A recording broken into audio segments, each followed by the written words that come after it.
மார்னிங்லேருந்து என்னன்னு தெரில, ஒரு மாதிரி இருந்துச்சா. சரி ஓகே ஜேர்னல் பண்ணலான்னு சொல்லி நான் ஸ்டார்ட் பண்ணி எழுதிட்டு இருந்தப்போ என்ன ஒரு உயிர் தொல்லை பண்ண வந்தான். இதுதான் அந்த க்யூட் உயிர். இவன் இருக்காளே, நீ ஏன் ஜேர்னல் பண்ணுற, நான் இருக்கிறேன்ல உன் கூட விளையாட, வா என் கூட விளையாடுன்னு சொல்லி என்னை எழுத விடாமல் தொல்லை பண்ணிகிட்டு இருந்தான். எழுதுகிறப்பெல்லாம் என் நோட்டில் உட்காந்து என் பேனாவை எடுக்கிறதோ என் கையை பிடிக்கிறதோ இந்த மாதிரியே பண்ணிகிட்டு இருந்தாளா. இட்ஸ் ஸோ நைஸ், க்யூட்டாக இருந்தது. நான் ஏதோ ஒரு அப்செட்டில் இருந்தப்போ இவன் தொல்லை பண்ணா, நல்லா இருந்துச்சு. ஏதோ டிஸ்ட்ராக்ட் ஆனேன், நான் சந்தோஷமாக ஃபீல் பண்ணினேன்.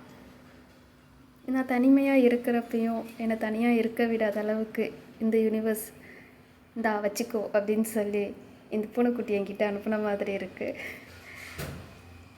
இந்த சந்தோஷத்தெல்லாம் எக்ஸ்பிளைன் பண்ண தெரியுமான்னு தெரியல. ஏன்னா நான் பூனைக்குட்டிலாம் வளர்க்க மாட்டேன்ட்டு இருந்தேன். எனக்கு ரொம்ப பிடிச்சது நாய்க்குட்டி தான். பட் நான் ஒரு பூனைக்குட்டியை வளர்க்குறேன், அதுவும் ஒரு பாசத்தோடு.